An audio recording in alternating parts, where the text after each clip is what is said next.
हम यही सोचते हैं कि पूरे ब्रह्मांड में सिर्फ एक पृथ्वी है, लेकिन ऐसा नहीं है। ब्रह्मांड में हजारों पृथ्वी जैसे ग्रह हैं। जीवन पृथ्वी के अलावा कितनों पर है यह पता नहीं। खगोलविदों का दावा है कि हमारी आकाशगंगा में पृथ्वी जैसे लगभग 100 अरब ग्रह हो सकते हैं।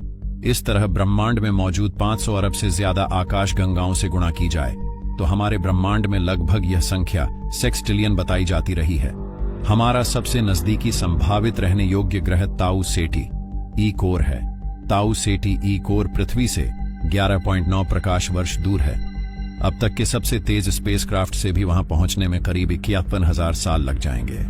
वैज्ञानिकों का मानना है कि पृथ्वी के अलावा अन्य ग्रहों पर भी जीवन की संभावना हो सकती है। हालांकि अभी तक इस बारे में पूरी तरह से पुष्टि नहीं हुई है। वैज्ञानिकों के मुताबिक बुध ग्रह पर इंसान केवल 2 मिनट तक का समय बिता सकता है। शुक्र ग्रह का तापमान 400 डिग्री सेल्सियस होता है। यहां की गर्मी इंसान सहन नहीं कर सकता।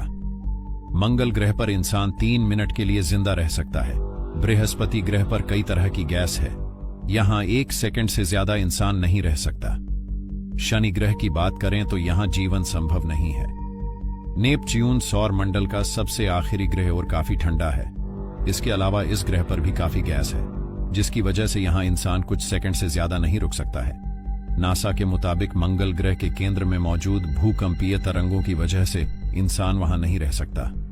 हालांकि नासा के वैज्ञानिकों का कहना है कि सूर्य के सबसे करीब कहे जाने वाले बुध ग्रह पर जीवन हो सकता है। हालांकि अब तक माना जा रहा था कि सूर्य के करीब होने के कारण इसका क्षेत्र झुलसा देने वाला भरा होगा। सबसे पहले तो यह समझ लीजिए कि सूर्य कोई ग्रह नहीं बल्कि एक चमकता हुआ तारा है। सूर्य इतना बड़ा है कि हमारी पृथ्वी जैसे कई अनेक ग्रह को अपने आप में समा ले। सूर्य हमारे सौरमंडल में सबसे बड़ा पिंड है। सूर्य हमारे सौरमंडल का केंद्र है। वैज्ञानिकों के मुताबिक सूर्य का व्यास धरती के मुकाबले करीब 109 गुना ज्यादा है। सूर्य का आकार धरती के मुकाबले कई लाख गुना बड़ा है।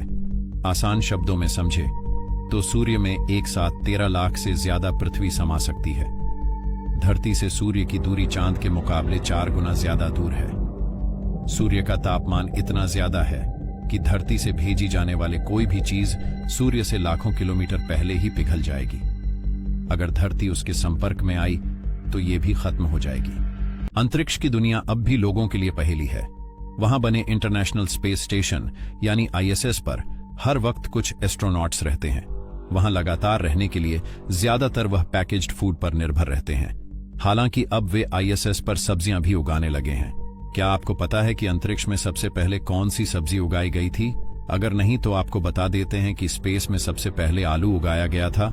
इसके बाद गेहूं, चावल, मटर, मूली और खीरा आदि उगाया जा चुका है। स्पेस में उगने वाली सब्जियां धरती पर होने वाली सब्जियों से ज्यादा पौष्टिक पाई गई। इनमें धरती की तुलना में पोटेशियम, सोडियम, जिंक जैसे पोषक तत्व ज्यादा मिले। वैज्ञानिक रोजाना कई तरह की खोज करने में जुटे रहते हैं। ऐसी ही एक नई रिसर्च ने सभी को हैरान करके रख दिया है। खोज में मिली जानकारी के मुताबिक स्पेस में कुछ जुड़वा सितारे अपने आसपास के छोटे ग्रहों को निगल रहे हैं। इंटरनेशनल एस्ट्रोनॉमर्स की ग्लोबल रिसर्च टीम ने इन 99 जुड़वा तारों की जोड़ियों पर रिसर्च के बाद यह निष्कर्ष निकला है। रिसर्च में कुछ तारों को ग्रहों को निगल जाने के सबूत मिले हैं, जिसने सभी को हैरान करके रख दिया है।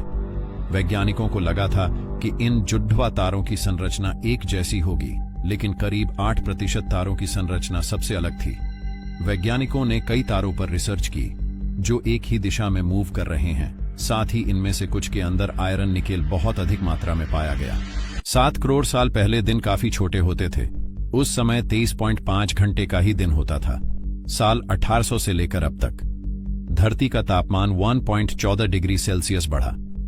यह 0.2 डिग्री सेल्सियस प्रति दशक की दर से बढ़ रहा है। क्या आप जानते हैं कि ध्रुवों की बर्फ पिघलने से धरती की घूमने की रफ्तार घट रही है? धरती अब पहले से धीरे घूमने लगी है। वैज्ञानिकों का कहना है कि धरती के ध्रुवों पर जमी बर्फ अब तेजी से पिघल रही है और भूमध्य रेखा के पास धरती पर वजन लगातार बढ़ रहा है। इससे धरती धीरे घूमना शुरू कर चुकी है और नतीजन घड़ियों के समय पर इसका प्रभाव पड़ रहा है। ये सब ग्लोबल वार्मिंग के कारण हो रहा है। ध्रुवों पर जमी हुई बर्फ पिघल रही है और सागर में मिलता पानी भूमध्य रेखा के पास वजन बढ़ा रहा है। नेचर में इस स्टडी को प्रकाशित किया गया है। स्टडी कहती है कि इससे धरती की घूमने की गति कम हो रही है और इसी कारण घड़ियों में से 1 सेकंड के समय को कम करना पड़ सकता है। इसे नेगेटिव लीप सेकंड कहा गया है, जो कि 2019 तक घड़ियों में से कम किया जा सकता है।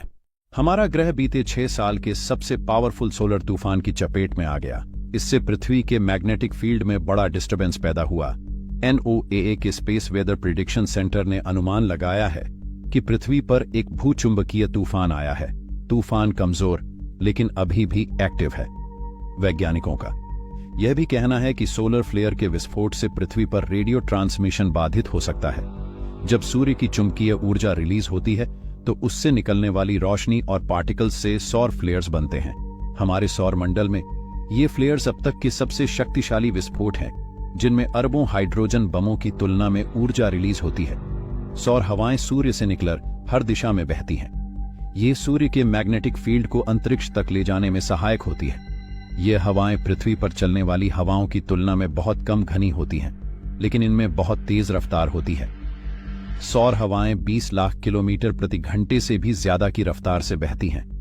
यह इलेक्ट्रॉन और आयोनाइज्ड परमाणुओं से बनती है, जो सूर्य के मैग्नेटिक फील्ड के साथ तालमेल बैठाते हैं। सौर हवाएं जहां तक बहती हैं वह सीमा हेलियोस्फीयर बनाती है। यह सूर्य का सबसे प्रभावित करने वाला क्षेत्र होता है। इस वजह से सूर्य से ज्वालाएं निकल रही हैं और उनके असर से पृथ्वी पर सौर तूफान आ रहे हैं। यह सिलसिला साल 2025 तक चलते रहने की उम्मीद है।